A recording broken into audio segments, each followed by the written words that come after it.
pour discuter maintenant un peu de que faire de tout ça et plus, donc on a convié ce soir trois représentants des trois principaux syndicats du monde agricole. Donc, comme vous l'a dit Clémence, on a eu malheureusement une défection de dernière minute.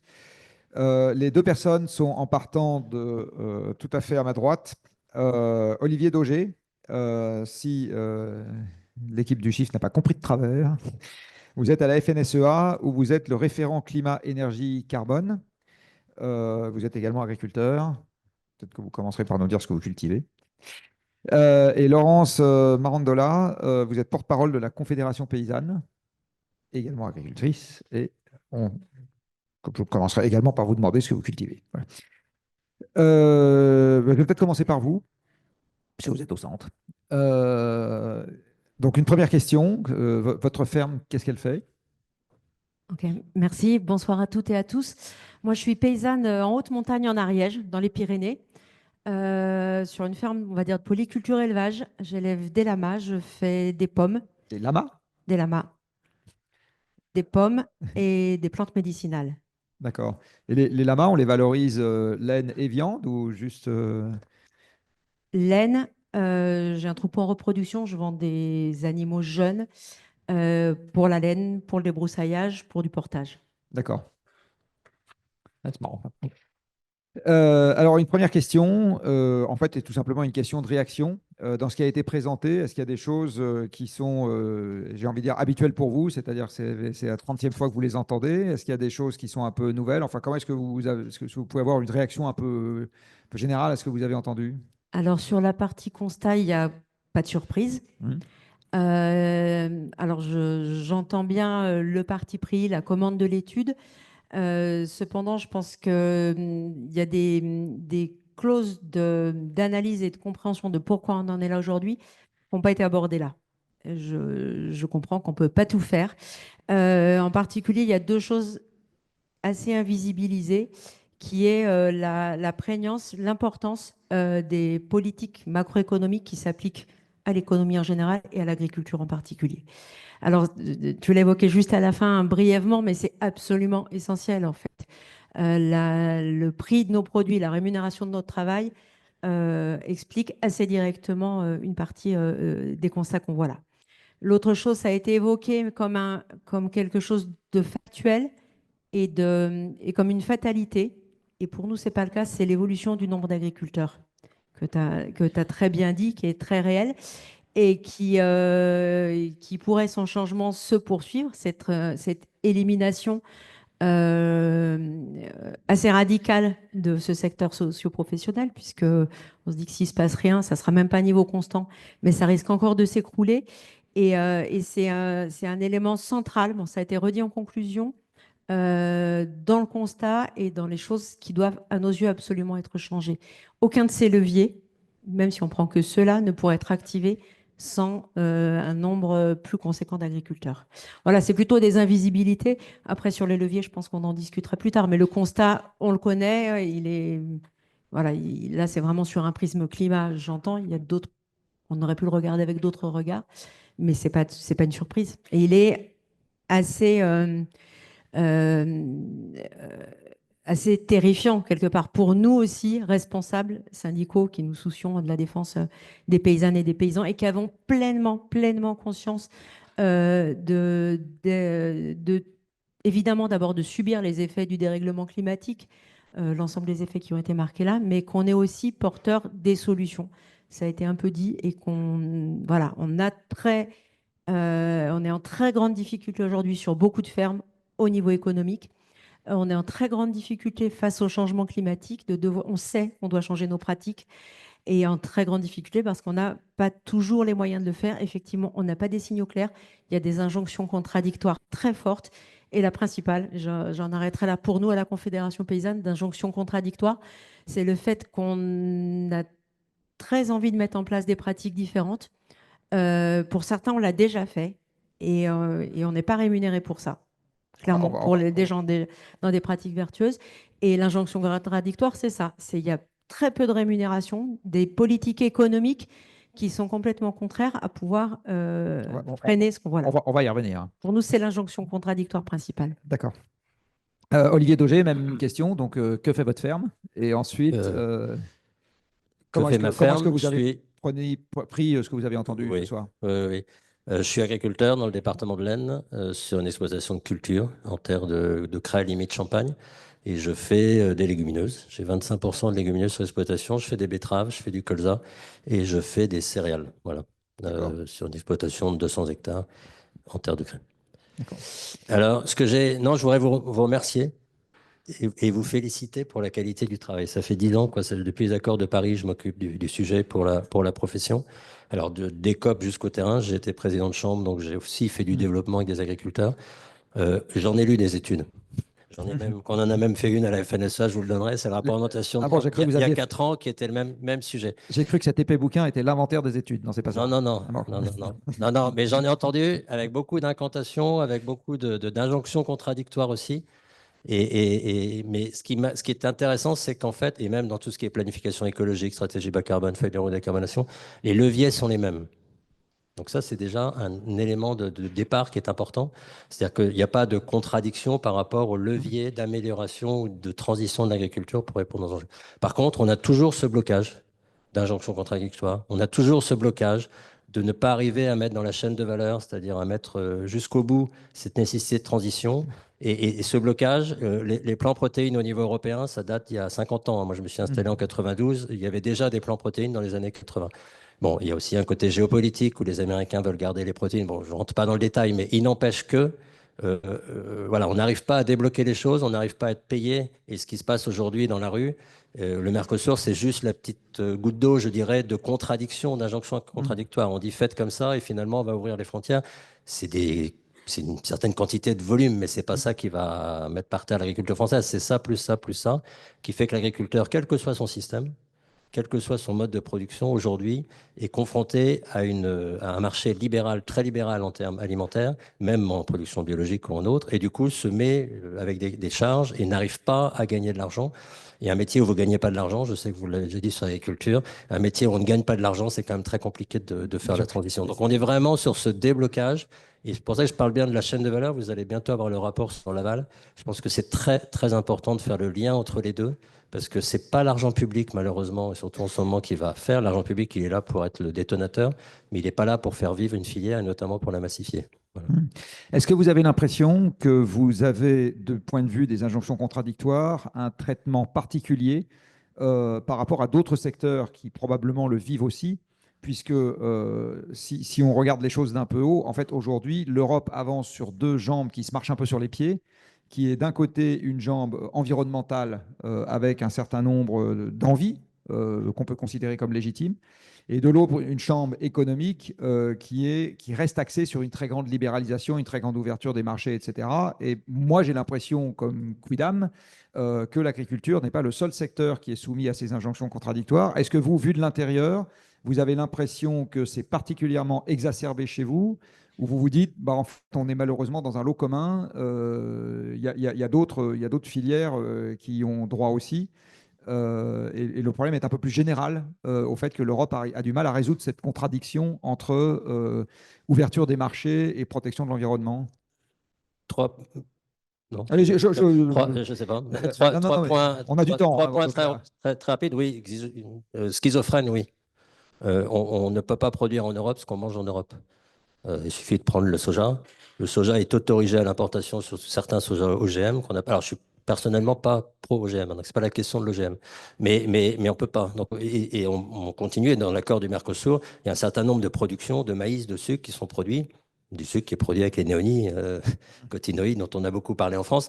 Donc la question, voilà, on est schizophrène. C'est-à-dire que d'un côté, l'EFSA au niveau européen dit on ne peut pas les produire parce qu'il y a un risque, et elle signe des accords, parce que pour importer, ils doivent demander l'autorisation en disant qu'il n'y a pas de risque. Donc ça, c'est le premier point, vous avez raison, il y a deux choses. Le deuxième point, moi, qui me marque beaucoup toujours, et en particulier en Europe, c'est que l'agriculture n'est pas considérée comme une activité économique. ah Il a bon? bien dit tout à l'heure, non.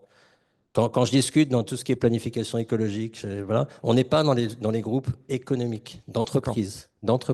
On est dans les groupes territoriaux, occupation du territoire, ce qui est très bien parce que c'est la réalité aussi.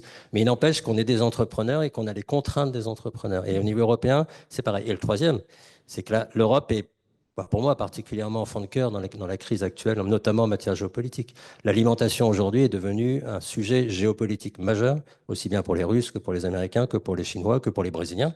C'est pas pour rien qu'ils veulent le Mercosur. Et que nous, on a toujours ce côté de dire, voilà, l'alimentation, c'est bien, c'est quelque chose de vertueux, c'est quelque chose des loisirs et compagnie, mais c'est pas quelque chose. Et du coup, on affaiblit la ferme Europe, parce qu'on parle beaucoup de plus en plus d'importations en France, mais c'est la réalité aussi en Europe, par affaiblissement, je dirais, voilà, en se donnant pas les moyens des moyens de production.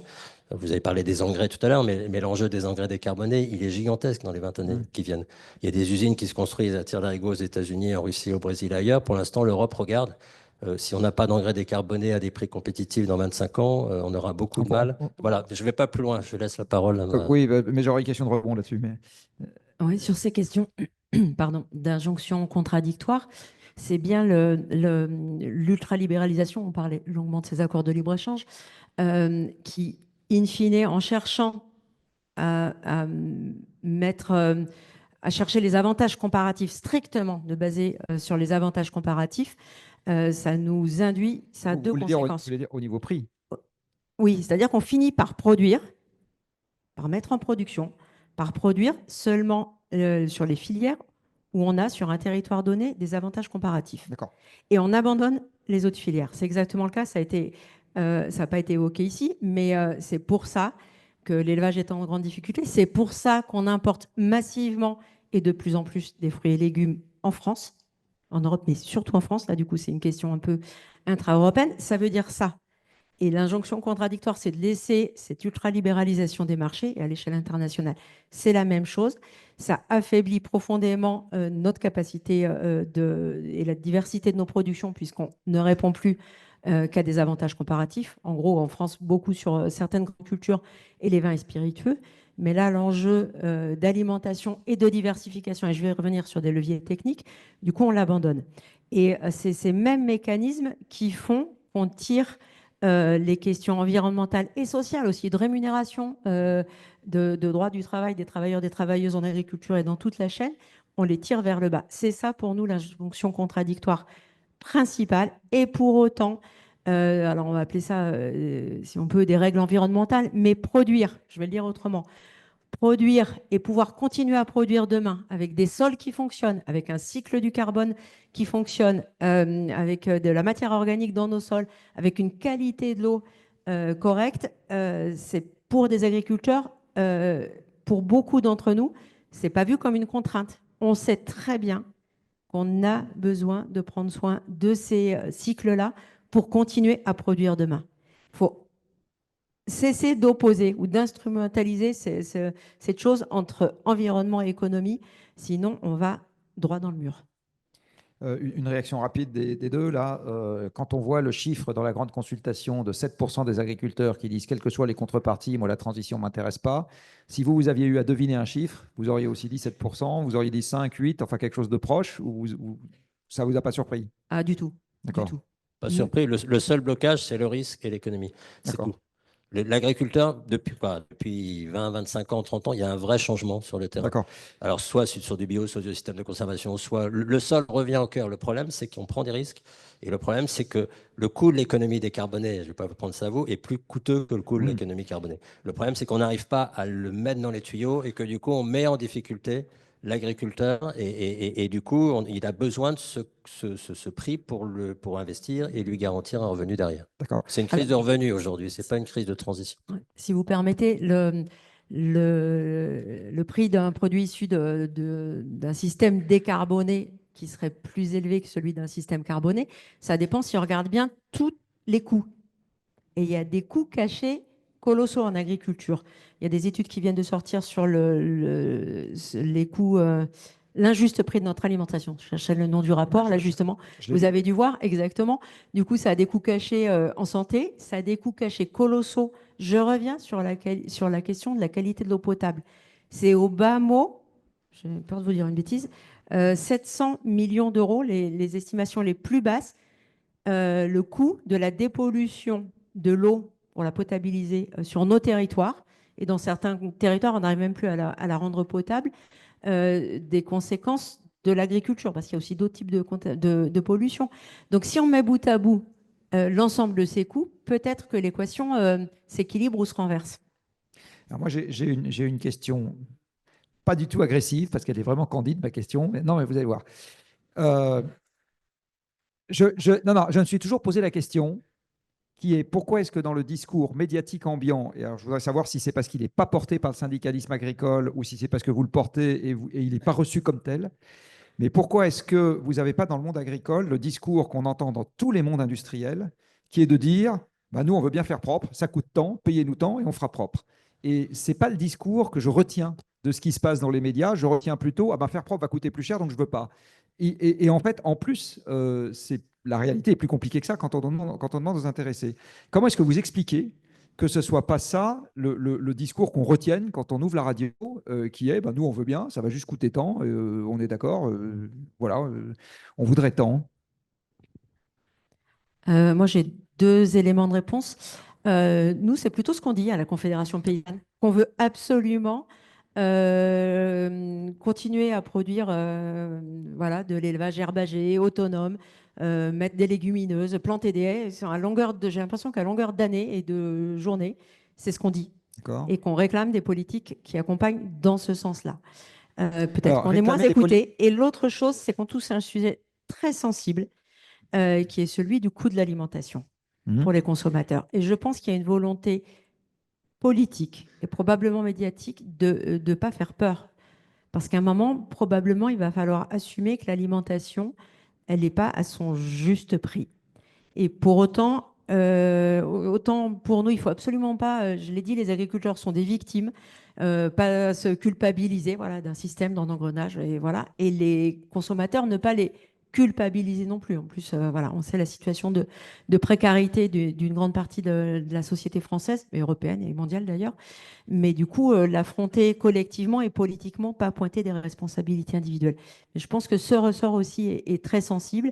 Et après, voilà, qu'il y a des discours qui passent plus fort que d'autres ou qui sont invisibilisés dans les médias.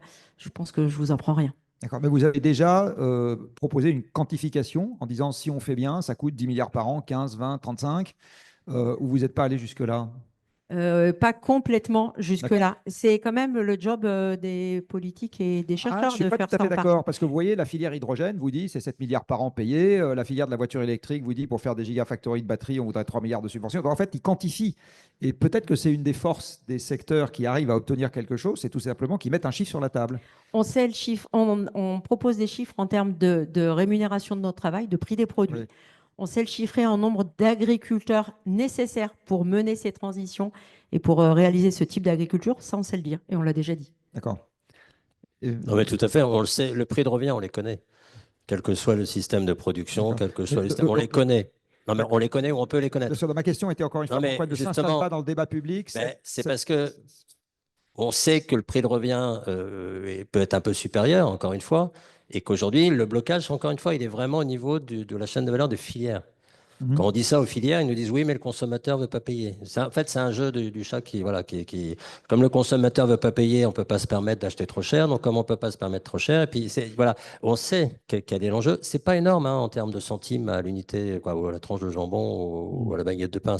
Baguette de pain, c'est 7 centimes de blé. Hein. Donc, si vous augmentez le blé de 20%, c'est pas ça qui fera Même si que vous, votre même si vous le baguette doublez, c'est quasiment à invisible. 1,30 €, Oui. 1,20 € comme on voit aujourd'hui, c'est invisible. Donc, pour moi, vous avez raison, c'est un faux débat. Enfin, c'est pas un faux débat, c'est un débat dans lequel on n'arrive pas à faire comprendre que celui qui doit être payé aujourd'hui, dans un caddie de supermarché aujourd'hui, l'agriculteur, il a 7 € sur 100 €. Oui, je sais. Voilà. La problématique, elle est un peu là. C'est-à-dire que pourquoi il a que 7 sur 100 alors qu'on lui demande, pour des raisons sociétales, pour des raisons de moyens de production, pour des raisons de limite, pour des raisons tout ce que vous voulez, de dire changer un petit peu, augmenter quand même un petit peu. Il y a un vrai blocage sur ce côté-là. Ce qui en fait. Quoi. Et puis, quand même, je voulais dire une chose aussi par rapport à l'évolution climatique. Ça a été dit tout à l'heure d'ailleurs, l'évolution climatique et les conséquences de l'évolution climatique. Le GIEC le dit bien, on va perdre des terres au niveau mondial. Là, il parle même de 20-25% de terres en moins. Donc il y a un besoin quand même de produire, quel que soit le système, de produire. Mais surtout, on a une augmentation des parasites qui est exponentielle. Donc ça veut dire que nos systèmes doivent aller en transition face à des parasites qui, eux, sont en mode très rapide. On la voit sur les animaux. On n'a jamais autant vacciné d'animaux que cette année.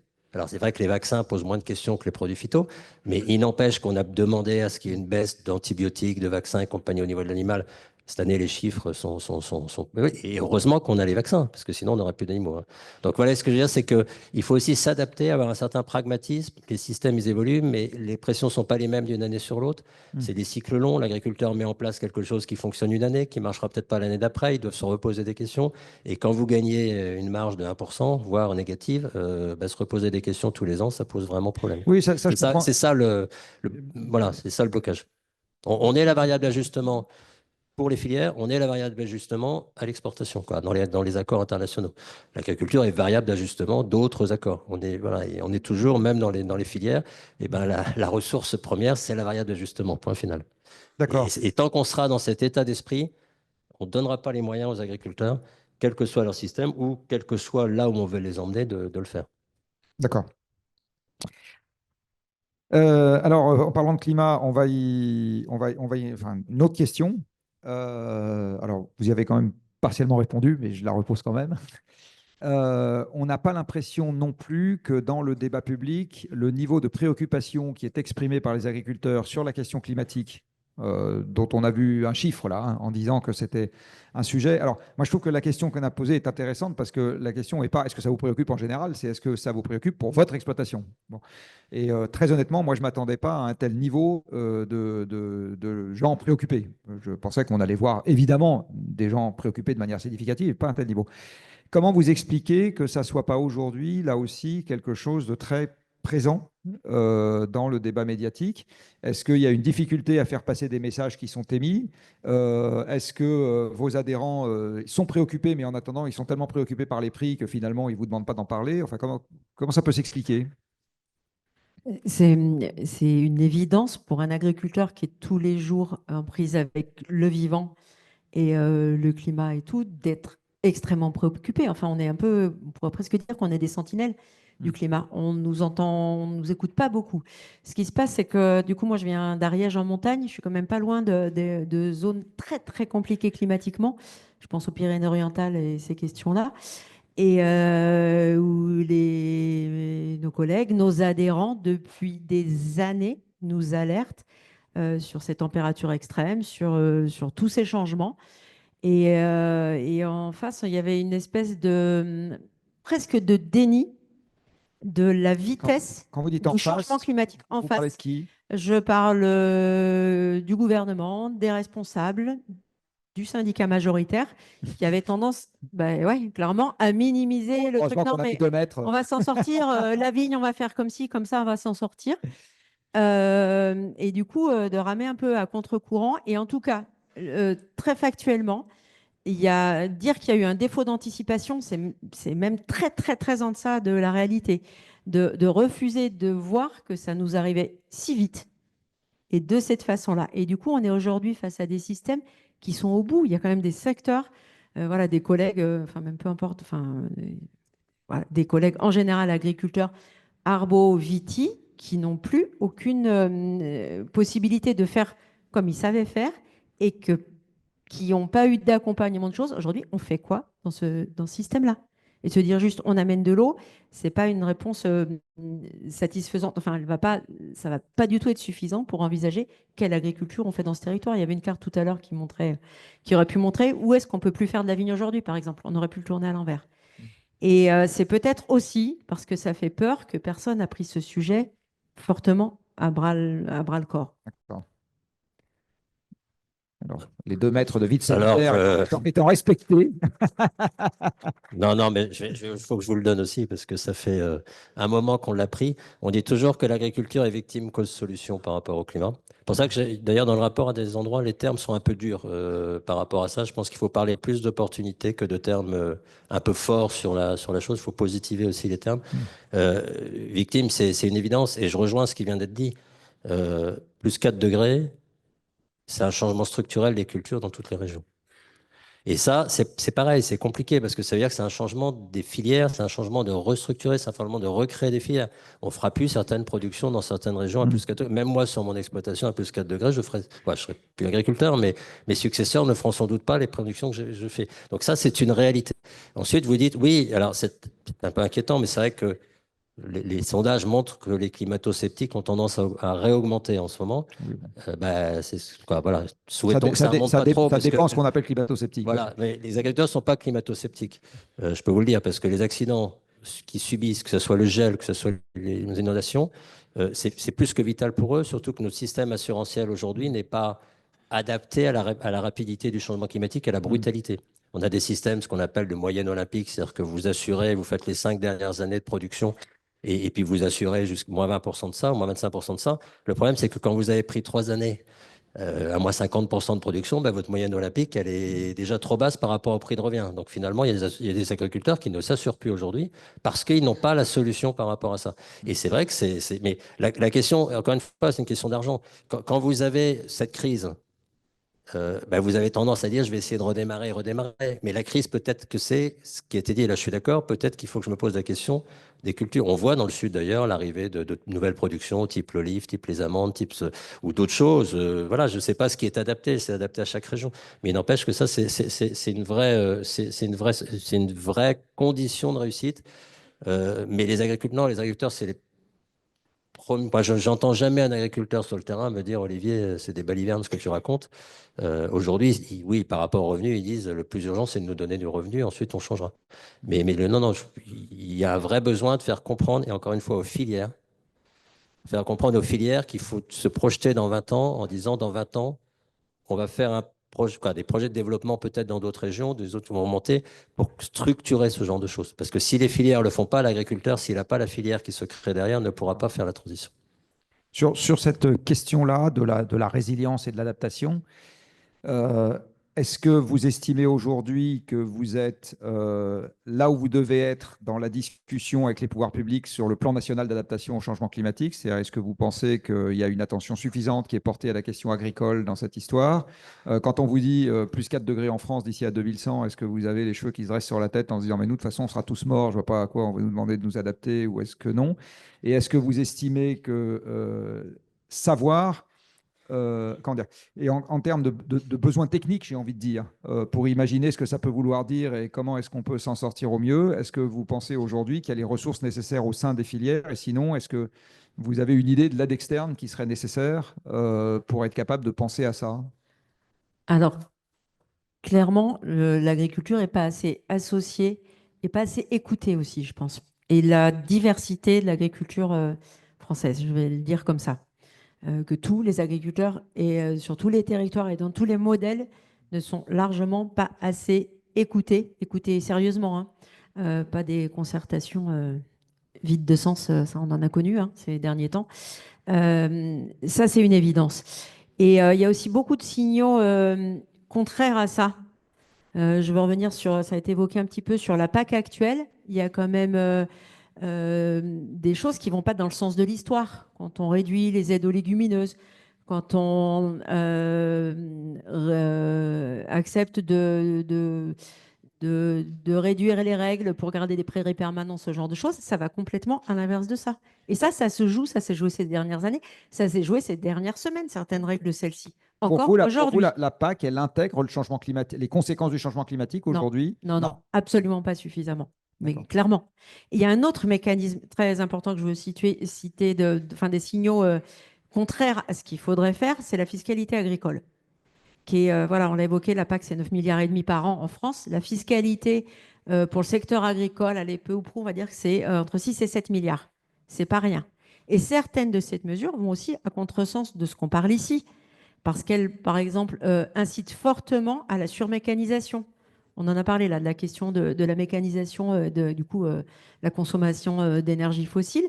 La fiscalité française favorise ça. Donc voilà des signaux absolument contraires, on en entend et on les vit en fait à longueur de journée. Donc c'est vraiment une évolution très profonde de la prise en compte de toutes, je le répète, de tous les modèles agricoles en France, et pas seulement d'un seul, et d'harmoniser un peu les signaux et les moyens, parce que des moyens, il y en a pour l'agriculture, il en faut, c'est indispensable comme tous les secteurs, mais il va vraiment falloir clarifier les objectifs et arrêter de freiner tout le temps dès qu'il y a des incitations à changer. Le plan haie, par exemple, ça a été cité ici à l'agroforesterie, le plan haie l'an dernier, parce qu'on a été un certain nombre d'acteurs à nous mobiliser à fond, ou les mesures agro-environnementales et climatiques, ça vient quand même de mobilisation. De notre côté, on a réussi à arracher un peu d'argent, et cette année, dans le budget, il est défait. Enfin, c'est ça qu'on subit en agriculture. Même réaction donc sur le PNAC, l'adaptation, etc. Moi, je suis très dubitatif des aides. Quoi. Il faut des aides publiques. Mais Alors, des aides que une assistance technique, parce que ce n'est pas exactement les la même deux. chose. Oui, non, mais il y a le transfert de la recherche à l'agriculteur, il y a les assistances techniques, ça a été dit tout à l'heure, il y a les groupes d'agriculteurs, il y a un certain nombre de choses. Le mieux, c'est les groupes d'agriculteurs. Un agriculteur qui parle à un agriculteur, avec un conseiller, c'est ce qui marche le mieux. Donc, non, évidemment, ce côté-là, l'accompagnement, le lien avec la recherche, mais encore une fois, un lien aussi avec, encore une fois, les filières, parce que la recherche, quoi, il faut que les filières soient intégrées dans ces choses-là, parce que si les filières ensuite mettent des cahiers des charges qui ne sont pas forcément dans la ligne, quoi, dans la ligne de l'évolution, et qu'ils aillent acheter ailleurs, ça ne résoudra pas le problème de l'agriculteur. Donc, il y a vraiment ce lien. Les aides publiques, ça a été dit, hein, la PAC, c'était un prix fixe. Ça a ensuite été une aide équivalente à peu près à ce que recevait l'agriculteur par rapport au prix fixe, qui était une aide de revenus quelque part, hein, par rapport au marché mondial.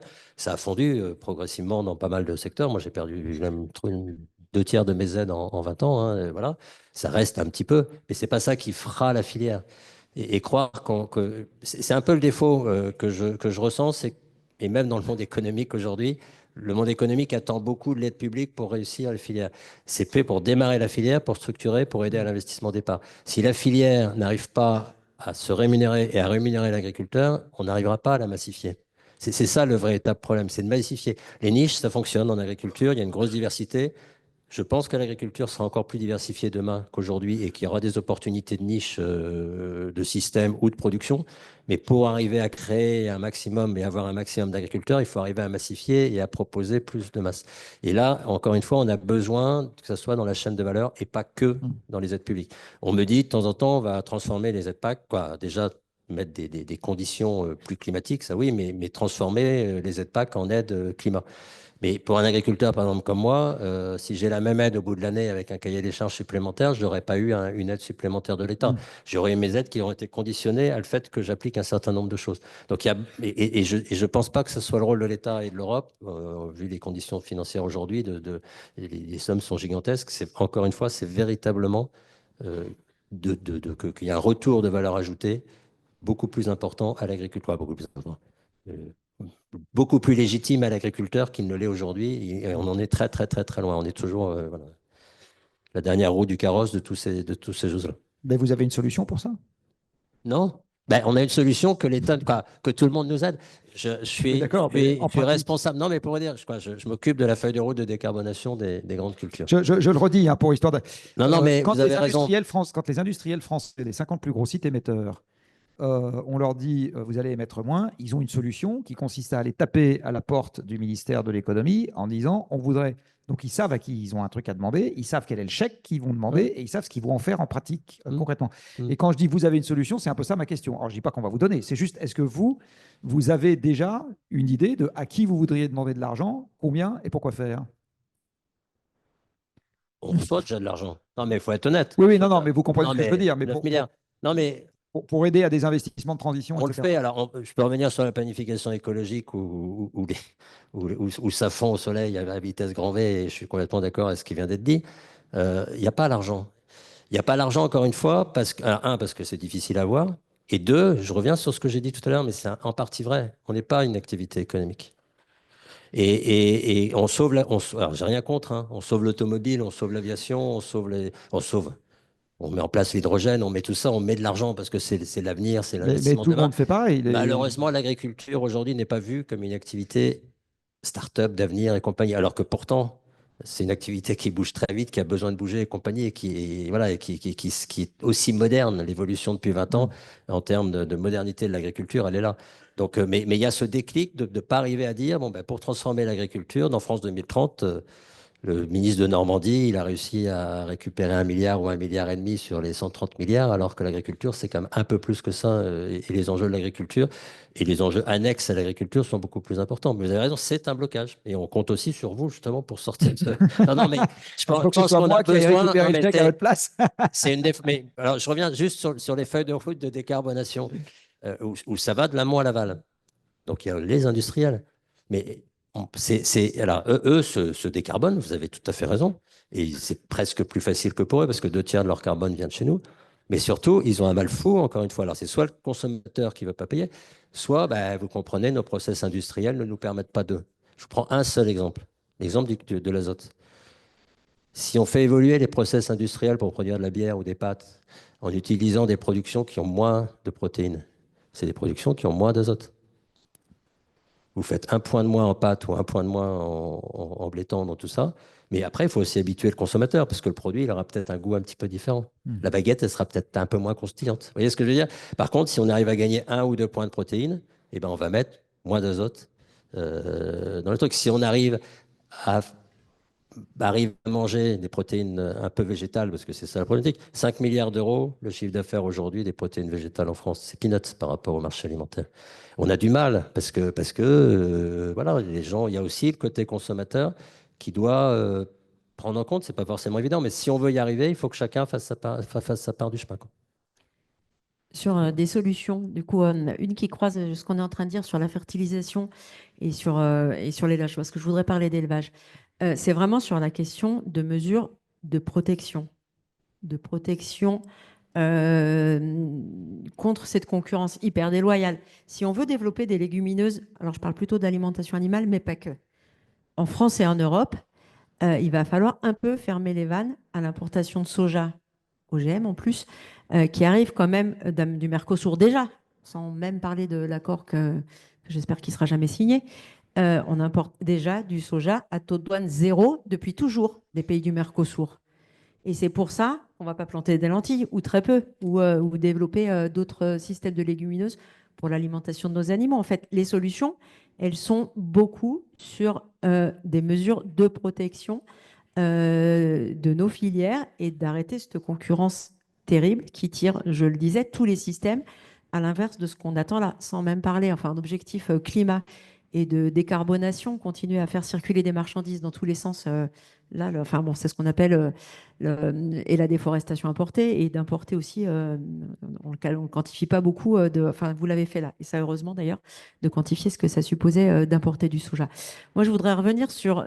Il va falloir il nous reste 1 minute et demie et j'ai encore une très rapide question à vous poser. Donc, pas trop long.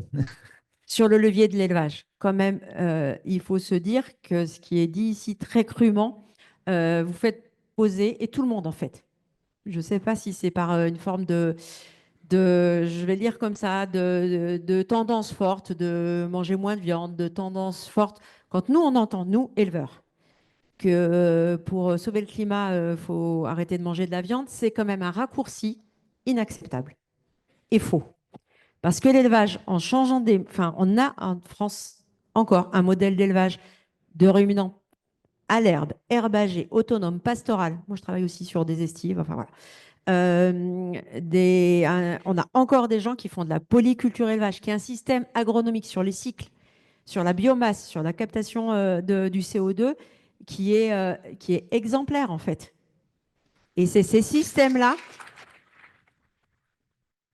c'est ces modèles-là qu'il faut absolument accompagner. Donc, faire dire que la réduction du cheptel, effectivement, qu'on ne veut pas subir, mais qu'on veut accompagner, je pense que de l'élevage, ça veut dire aussi déspécialiser nos territoires, rapprocher les élevages de là où on produit du grain et de la nourriture, de là où on a des surfaces pour épandre des lisiers. Quand on voit la concentration d'élevage de granivores, la volaille et porcs en Bretagne, c'est juste parce que c'est à côté des ports. Des ports Oui. où on apporte du soja. À écarter, oui. Ouais, ok. J'en avais compris. Mais effectivement, redessiner des paysages, cette complémentarité, c'est vraiment du gagnant-gagnant. Ça, on l'a dit, hein, en gros. Ouais, mais là, c'est quand même douloureux voilà, dans Non, non, tous non, les scénarios, de se dire, ouais, bah d'accord, on baisse de 30% chez tel le ruminant, point, Je, en France. je suis d'accord. Et je vais, quoi, non, mais c'est le point que je voulais dire tout à l'heure, quoi. Pour moi, c'est un point. En plus, vous ne touchez pas du tout à la consommation. C'est-à-dire qu'en fait, non, mais pas trop. on n'a Donc pas en encore fait, regardé. globalement, on fragilise nos éleveurs et l'engrais organique, les pâtures, toutes les externalités positives de l'élevage. Et malheureusement, on fait au bénéfice On d'autres. n'a pas dit qu'on touchait pas à Voilà. l'alimentation, on a dit qu'on allait s'en occuper. Voilà. Voilà. Non, non, mais je pense que tout ça, c'est des questions d'équilibre. Et pour Bien revenir sûr. très rapidement au soja importé, c'est des accords avec les Américains dans les années 80, hein. Vous faites le blé, on fait les protéines et on bloque le marché. D'accord. On perd déjà, notamment, alors, il y a peut-être une relocalisation des élevages, mais ça, bon courage, parce que pour remettre des élevages dans des zones de grande culture, moi, j'ai essayé avec ma chambre et que c'était vraiment compliqué, même sur des petits élevages. Donc ça, c'est une vraie question. Mais la question, c'est que déjà, on perd des parts de marché chez nous, en viande blanche. Plus de 50, quoi, 50% du poulet aujourd'hui est importé. Oui, ça, Est je sais, oui. importé. Si on ne prend pas ce soja, et il faudrait ne pas le prendre, c'est une augmentation de 10 à 20% du D'accord. coût de l'alimentation. Non, mais On- tout ça c'est lié. Et encore une fois, ça doit aller jusqu'au bout. C'est-à-dire que le consommateur ne doit pas se retourner sur ce qui est moins cher et qui est importé parce ok. qu'il a du soja de France. Voilà. On a dépassé donc une question avec oui, non et éventuellement un tout petit. Oui, vous allez voir.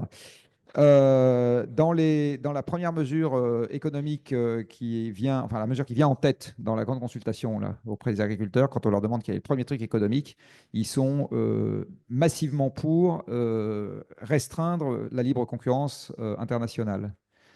Au niveau de votre syndicat, donc je pense connaître la réponse, mais au niveau syndical, c'est quelque chose que vous voyez plutôt d'un bon oeil, si on arrive à faire ça. Je dis bien si on arrive, je ne parle pas des modalités, ou- bah, à protéger les agriculteurs de la concurrence internationale. Vous vous dites, on est plutôt pour, plutôt contre. Ah ben, On est totalement pour. Et Oui, oui, non, non, mais complètement pour, historiquement. j'avais compris. On Historiquement, n'a pas beaucoup de temps, mais j'avais compris. et pour, ça veut dire, par exemple, c'est non à tous les accords de libre-échange, non à l'accord avec le Mercosur, et il n'y a pas de clause miroir qui vaille, qui permettrait de réduire ces conditions de production qui sont tellement différentes, sol, climat et tout, ni en termes de règles, en fait. Du coup, on est absolument pour, et absolument et totalement. J'avais Et depuis compris. toujours. Et votre collègue? pareil, D'accord. pareil. Et les clauses miroirs, c'est un effet quoi, qui n'est pas. On sait très bien que les contrôles sont faits par les pays où c'est produit et qu'il n'y a aucun contrôle. L'Europe vient de sortir il y a 15 jours une étude où elle explique qu'elle ne peut pas les contrôler. Donc ça veut dire que D'accord. ces clauses miroirs, c'est bien sur le principe, mais ça va pas assez loin. Par contre, dans votre rapport, il y a une partie, quoi, un des scénarios, mais ça n'a pas été repris trop après, c'est de dire on limite, quoi, on limite les importations aux produits. Ça fait partie des discussions, mais dans le monde dans lequel on est aujourd'hui, si vous limitez les importations, forcément, les gens vont plus vous acheter des produits. Et on a quand même quelques secteurs, notamment dans les accords, et les journalistes aiment bien le ressortir, le secteur laitier, le secteur des vins, le secteur tout ça, qui bénéficient quelque part de ces accords aujourd'hui. Ce qui n'est pas faux, hein. Mais Ouais, donc pas voilà. les Non, non, non, éleveurs non, laitiers, mais, hein. non, mais La filière, je mais dis, pas les éleveurs, hein. non, j'ai pas dit les éleveurs, j'ai dit les filières. Donc ça veut dire que si on ferme d'un côté, il ferme. Voilà, on voit Oui, bien aujourd'hui sûr. comment ça se passe. Donc comment on arrive à protéger? Pour moi, la seule protection, c'est que l'on autorise à manger que ce qu'on autorise à produire. D'accord. Et aujourd'hui, c'est pas du tout le cas. C'est ce qu'on disait tout à l'heure, c'est pas du tout le cas de l'Europe. Si on arrive à faire ça réellement, si on arrive à s'assurer que ça soit fait, on aura déjà résolu une partie du sujet, une grosse partie du sujet. Ok. Merci. On a le temps pour quelques questions de la salle ou... Oui. Alors, c'est des questions qui arrivent par l'onglet machin ou on passe des micros? D'accord. Alors, si on passe des micros, je vous préviens, c'est un homme, une femme. Enfin, ou dans l'autre sens, si vous voulez, hein.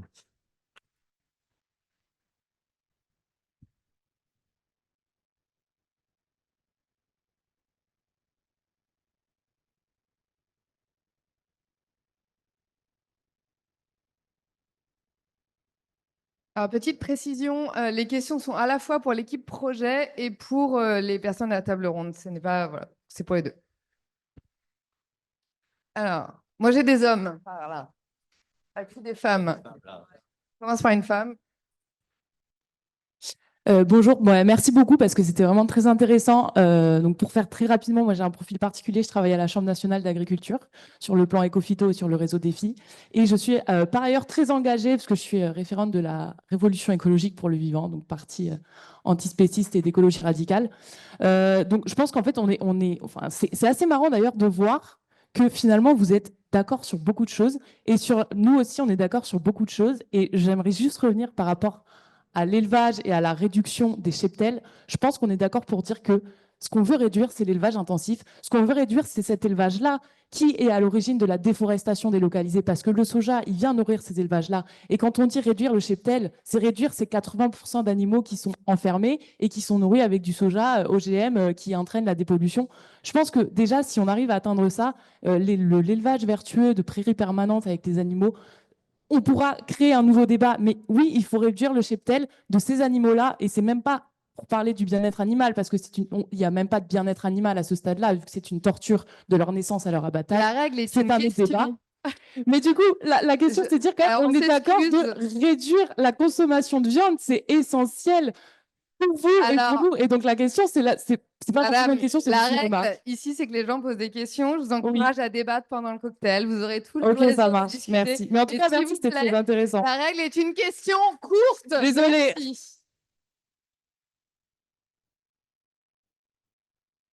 Si, alors, il peut y avoir une petite réponse. Euh, Juste rappeler, alors c'est un petit défaut, mais tous les rapports sont pareils. On est très franco-français dans la réflexion. Je sais que c'est pour des raisons de temps et compagnie, hein, mais c'est vrai qu'on est assez franco-français. Regardez la taille des élevages des gens qui nous envahissent aujourd'hui en termes d'alimentation. En Ukraine, et c'est très bien importé d'Ukraine, les élevages de volailles, c'est entre 1 et 2 millions de volailles. Je ne dis pas qu'il faut ça en France, au contraire, il faut l'éviter. Donc comment on fait pour l'éviter? Voilà, quand vous regardez les feedlots au Brésil, c'est plusieurs milliers, voire dizaines de milliers d'animaux. Donc ça, on ne le veut pas, personne ne le veut, je pense, dans cette salle et en France. Mais justement, comment on fait? Ils sont plus compétitifs. Donc comment on fait pour donner de la compétitivité aux agriculteurs français pour garder un maximum d'élevage type français qui, aujourd'hui, est plutôt en dessous de la moyenne, largement en dessous de la moyenne européenne.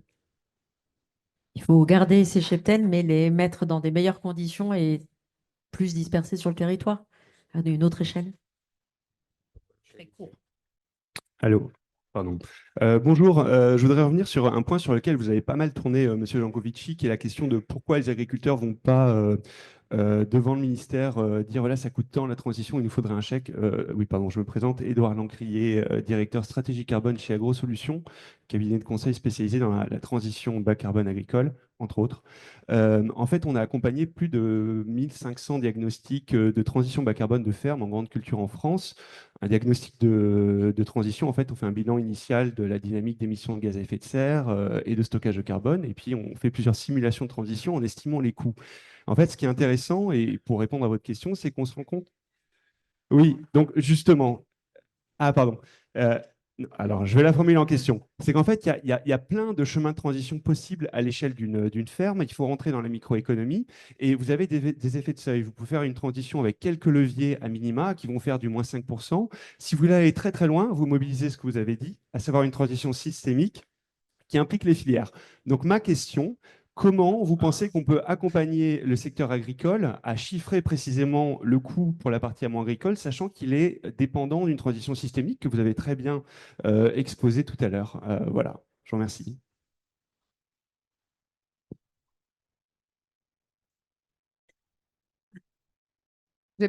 Sinon, l'équipe projet peut-être peut répondre. Je pense qu'on peut commencer par dire que c'est pas nous qui le ferons. Parce qu'au Shift Project, on regarde vraiment la dimension physique, les matières, les gens qui travaillent, les tonnes qui se déplacent, etc. Et nos compétences s'arrêtent là. Je regarde mon président quand même au cas où. Mais pour l'instant, en tout cas, nos compétences s'arrêtent là. Et donc, sans doute, après, il y a beaucoup d'autres acteurs qui travaillent sur ces questions. Il y a des super bureaux d'études et cabinets de conseil qui font ça aussi. Et donc, nous, on laisse ça dans l'arène. On pense que les acteurs syndicaux ont certainement un intérêt à s'en emparer. Ça me permet du coup de passer la parole peut-être à nos invités de la table ronde.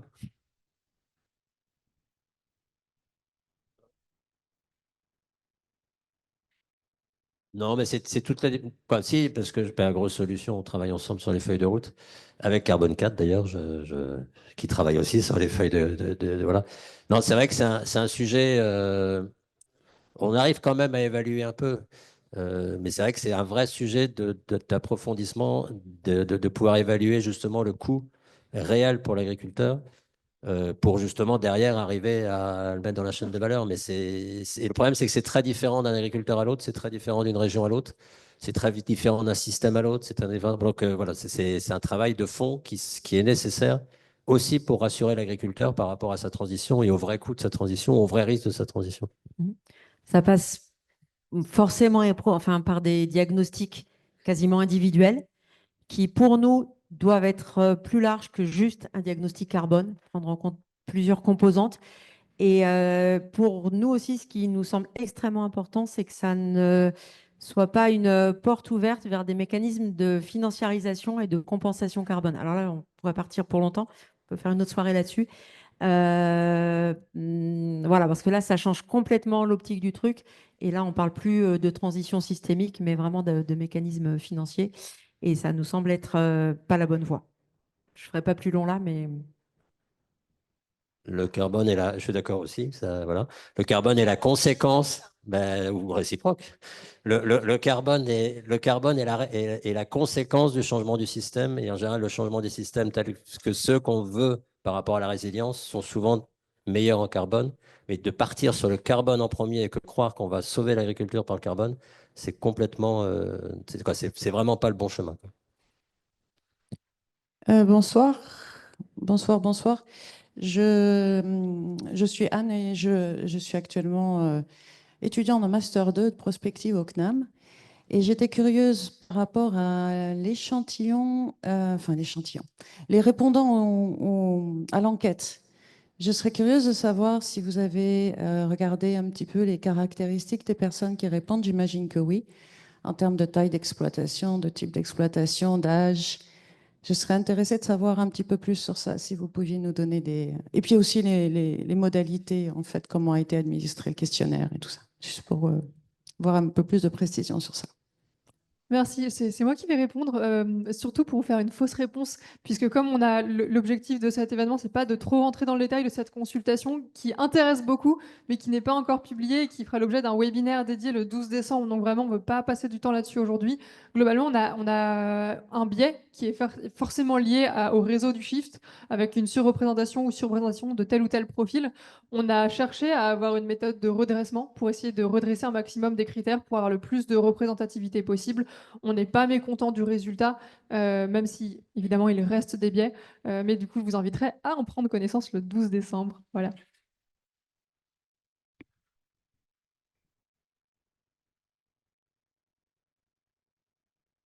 Bonsoir, Jean-Paul Dallène, agriculteur dans le Pas-de-Calais, membre du bureau de la FDSEA du Pas-de-Calais.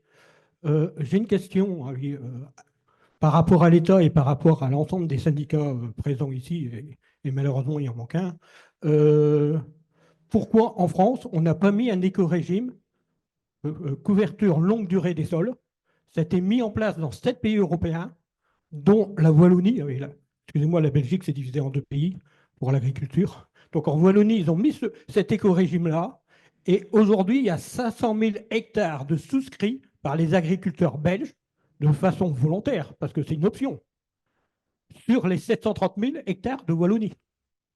Je considère qu'en France, on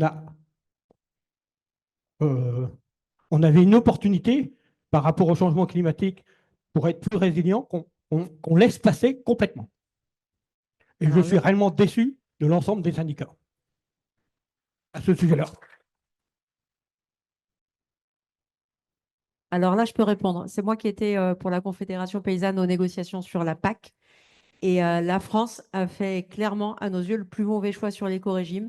Déjà, d'activer le moins de budget possible, les 25%. On a été le seul syndicat à exiger plus de pognon sur l'éco-régime et d'avoir un éco-régime très peu ambitieux et qui ne rémunérait pas les pratiques les plus intéressantes au regard de ce qu'on vient de parler là, ni pour l'agriculture biologique, ni sur la couverture des sols, ni à peu près sur rien. Et là, on était je sais exactement ce qui s'est passé autour de la table et qui a poussé pour réduire les moyens et l'ambition de l'éco-régime.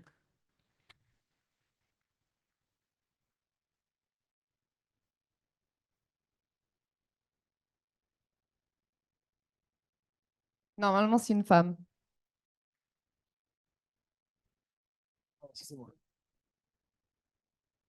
Attends, t'es perdu. Je ne vois plus les femmes. Euh,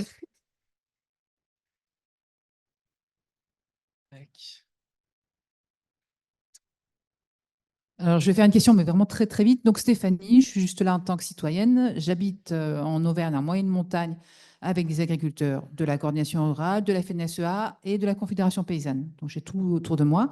Une petite question dans ce que vous avez cité par rapport à la fois au stockage de carbone, par rapport à l'autonomie des exploitations. On est souvent revenu sur la partie des prairies permanentes. Avez-vous fait la distinction entre prairies permanentes et prairies naturelles, ce qui a un véritable effet en matière de services écosystémiques et de biodiversité, et ce qui est aussi à valoriser? Et une deuxième question, j'en profite tant qu'on y est. Est-ce que vous avez parlé de décarbonation de tout ce qui était mécanique? Avez-vous rentré dans votre calcul un maintien du stock de machines agricoles actuelles, ou est-ce qu'on a aussi un déstockage pour l'occasion des machines agricoles, avec peut-être un retour à une forme de traction animale pour certaines exploitations qui le peuvent? Merci.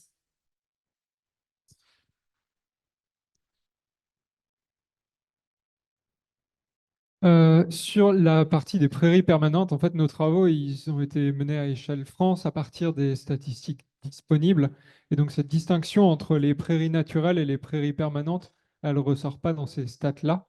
Et donc, de fait, on n'a pas une distinction forte. Néanmoins, les valeurs qu'on a considérées pour le carbone, elles résultent de moyennes qui, pour le coup, sont supposées intégrer ces dimensions-là. Donc, normalement, on n'a pas la finesse de dire tel endroit, c'est des prairies naturelles, tel endroit, c'est des prairies permanentes qui sont labourées, ressemées, etc. régulièrement. Mais on a quand même des données qui, quantitativement, à échelle France, restent globalement représentatives, ou en tout cas, on peut avoir confiance dans ces résultats. Et sur le stock de machines, pour le coup, nous, notre approche, elle n'est pas aussi affinée que ce qu'on aurait pu aimer sur cette transition du parc, mais on a regardé la transition de l'ensemble du parc de machines en fonctionnement pour proposer donc un tiers d'électrification, plutôt pour les machines les moins puissantes, c'est les plus faciles à décarboner, un tiers au biogaz et un tiers donc qu'on ne sait pas, voilà, qui tournerait avec des biocarburants, plutôt pour des grosses machines. Et notamment les moissonneuses batteuses, etc. On va prendre encore 2 questions et puis on va devoir clore, sachant que j'en aurai au moins une que j'essaierai de synthétiser englobante du Zoom. Voilà, on va prendre bien avant. Bonsoir à tous, Jean Lefebvre. J'ai une question concernant le stockage du carbone, puisque vous avez dit que pour arrêter l'évolution donc de la quantité de carbone dans le climat, il fallait stocker 48 millions de tonnes de carbone dans les sols en 2050 par le maintien, voire la création de pâtures. Ma question, c'est pour nos enfants, après 2050, parce qu'on aura mis 25% de notre surface en pâture. Est-ce qu'on en met 25% de plus, c'est-à-dire qu'on réduit encore de 25% la production de autres cultures? Comment est-ce qu'on fait après 2050?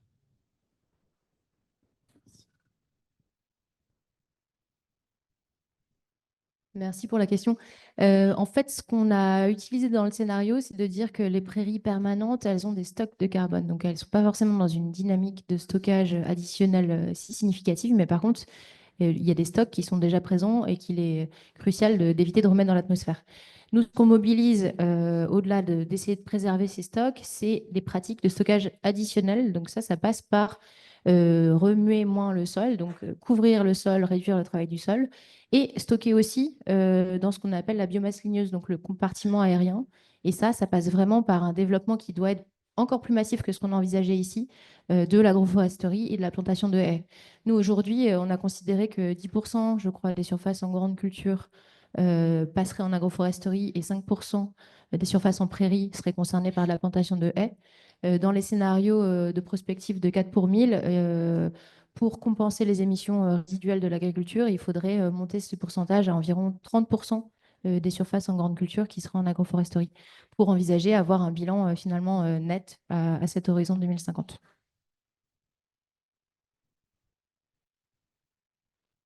Et je vais me permettre de clore pour retransmettre un petit peu toutes les questions qui sont remontées sur le Zoom, parce on est très nombreux à être présents, mais on est aussi très nombreux, il y a beaucoup de monde sur le Zoom en ligne, et qui ont beaucoup de questions, qui sont beaucoup de nature technique. Donc, je ne vais pas toutes les remonter parce que je pense qu'il y en a aussi beaucoup ici qui sont très techniques. Donc, c'est plutôt pour vous inviter à aller voir dans le rapport, voir toutes les réponses qu'il peut y avoir à vos questions, sachant qu'on n'a pas tout traité, mais on a essayé de réorienter vers d'autres ressources aussi qui peuvent traiter davantage de certains sujets techniques.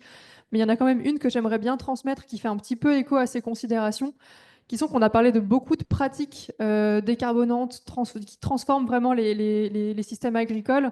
Et globalement, on a des questions qui remontent sur la technicité que ça demande pour les agriculteurs de mettre en place ces pratiques-là. Et on en parle comme si c'était évident et que si on paye, on le fait. Est-ce qu'il y a aussi des enjeux juste de compétences qui sont... Il se trouve que j'ai aussi copiloté le groupe de travail sur l'emploi et la formation, donc j'ai une petite idée sur la question. Mais dans quelle mesure, potentiellement, avec votre expérience d'agriculteur, c'est quelque chose d'évident de passer à ces pratiques? Est-ce qu'il y a des enjeux aussi simplement de permettre aux agriculteurs de monter en compétences sur ces pratiques-là? Et comment est-ce que, globalement, on peut accompagner, aider les agriculteurs à monter en compétences là-dessus? Les agriculteurs sont très compétents pour faire leur travail et pour acquérir de nouvelles compétences. Enfin, ça, il n'y a pas moyen d'en douter une seule seconde. Et par contre, les formations initiales, les formations continues, toutes les formations ont besoin d'intégrer ces éléments-là, et ce n'est pas toujours le cas. Moi, je connais encore des formations initiales, des BPREA là, pour s'installer ou en grande culture ou en élevage. Ils n'entendent pas un mot de ce qu'on se dit là. Pas un mot. Il y a quand même une forme de... ouais, on répète depuis 50 ans, 60 ans, on est dans le même modèle, continuons comme ça. Il va falloir quand même sacrément mettre le pied dans la porte sur les formations. C'est là où il faut faire un gros travail. Et une fois qu'on saura que ce système, il est rémunérateur et tout, j'ai pas le moindre doute que la technique, ça s'acquiert. C'est vraiment pas ça le problème. Il faut que la recherche suive, que la recherche, moi aussi, je crois beaucoup au groupe d'agriculteurs. On a loupé des choses là sur Ecophyto, n'en parlons pas, c'est carrément un drame. Les groupes défis, par exemple, c'est des choses très précieuses. Beaucoup n'ont pas eu l'effet escompté, mais certains ont fait un super boulot. Je pense que j'ai certains groupes en tête en grande culture. Voilà, donc je ne peux pas laisser le moindre doute que les agriculteurs n'auraient pas les compétences ou pas la compétence d'acquérir ces compétences. Ça, c'est pas possible. Oui, les agriculteurs sont des entrepreneurs et ils savent à partir du moment où, voilà, où ils voient, où ils ont une vision, où il y a un revenu, où il n'y a aucun souci, ils ont la compétence, ils sont capables de l'acquérir. Ils sont travailleurs souvent, quoi, la plupart, et ils sont curieux, ils sont novateurs. Pour moi, il n'y a pas de souci. Le vrai souci, c'est la prise de risque et le gain financier, ou en tout cas la possibilité d'être véritablement dans un développement durable de son exploitation. Mais après, il faut que les formations évoluent avec le temps, ça je suis d'accord. Il faut, je l'ai dit tout à l'heure, il faut qu'il y ait un vrai transfert qui fonctionne bien entre la recherche et le terrain, d'application terrain. Dans les Hauts-de-France, on a un organisme qui s'appelle AgroTransfert, qui est justement un organisme qui avait été créé par les conseils régionaux, qui est l'intermédiaire entre l'INRA, notamment les instituts, et les agriculteurs, sur des cas, pas des cas concrets, mais l'adaptation, la science adaptée à la réalité du terrain et à la réalité du terrain qui est souvent diversifiée, donc comment on l'applique sur le terrain. Et ça, c'est vraiment important pour permettre à l'agriculteur d'avoir les moyens techniques, d'être l'optimum de ce qu'il peut faire. Et ensuite, eh ben, c'est le marché qui doit l'aider. Merci beaucoup. Je pense qu'on va s'arrêter là. Je pense qu'on a tous faim et soif. Donc, merci beaucoup, Olivier. Merci beaucoup, Laurence. Merci beaucoup, Jean-Marc.